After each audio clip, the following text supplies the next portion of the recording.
Everywhere you go, there you are.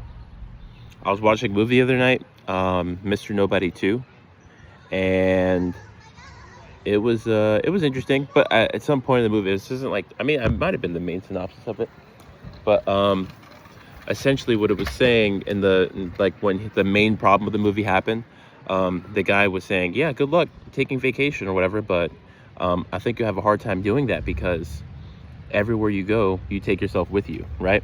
So he was saying that in the sense that I know you won't be able to take your vacation because you can't help but work and in this line of work or whatever it was, but that's irrelevant. But I'm just saying it's a deeper meaning for that sentence. And I thought, I was like, wow, that's a really interesting aspect of things. I never thought of it that way.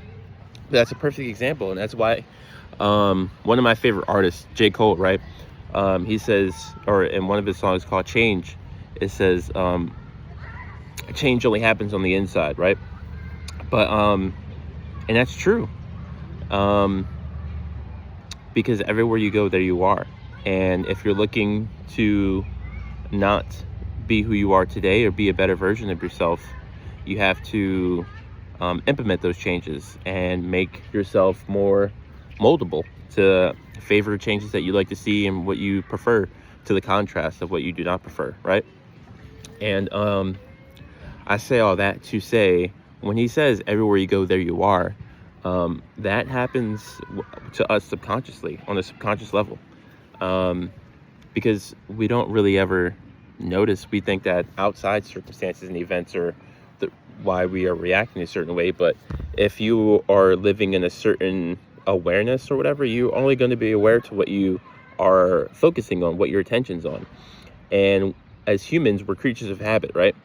So us being creatures of habit, we just happen to essentially, like, cows moo, you know what I'm saying? And so on and so forth. Like, but we have the potential to change ourselves for the better or for the worse, depending on the circumstance, events, and people, right? But yeah, I think that's really great food for thought. Everywhere you go, there you are. So if you want to implement change, you really have to implement the changes that you'd like to see. And that means like anything, really. Like, if you want to see less stress in your life, more peace and more coherentness, you're going to have to kind of shift and focus on those things that are coherent and peaceful to you at the time, right? And that's when you start to learn and start to even notice the changes that you are open to, right? Or the changes that you're implementing, right? I don't know why I keep saying right, like I expect someone to be like, right, you know what I mean?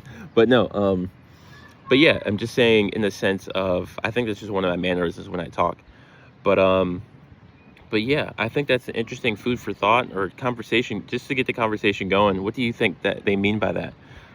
When you say everywhere you go, there you are, or does that remind you of anything? Does that entice a certain change, or what changes would you like to implement in your life today? Let me know in the comments. I'd be very interested to see what you guys have and come up with, and I can talk about these changes and these phrases and a whole bunch of things. Let me know what you guys think too. Like, if you have an idea for a video of like, hey, what do you touch up on this, or like, what do you think about on this if you touch up on it? But I was watching something, it was like a turn your brain off movie.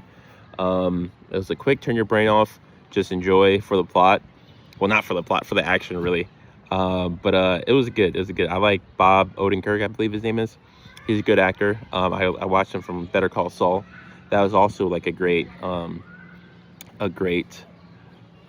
just a great story, I think. And Breaking Bad, the Breaking Bad universe, right? Vince Gilligan did an amazing job on both of those titles. But I didn't mean for this to become an advertisement. I kind of just heard something deep, and I was like, I should make a video about this. But now I think it's becoming a Breaking Bad advertisement. But it is really good, though. Go check it out if you haven't seen it. I feel like that's literally, like, I think Family Guy had an episode to where they're like, hey, Breaking Bad, you're going to tell everybody how great the show is. And you're like, I'm going to tell everybody how great the show is. But now I've kind of kept the tradition going. But no, seriously, everywhere you go, there you are. And I'm getting better at this. I'm trying to change up what I do. Let me know what you guys think as well. I'm changing things up because I think being the Marvel Rivals therapist isn't always the most chill. You know what I mean? Like, I think also getting some FaceTime with you guys, and just FaceTime in general, I think that also helped me grow and make me a little bit more familiarizing, used to talking to the camera. That's not something I'm normally typically used to. So that'd be another thing. So, but I'm grateful for you guys' attention and your awareness, and best luck out there. Thrive and Peak. See you on the next one.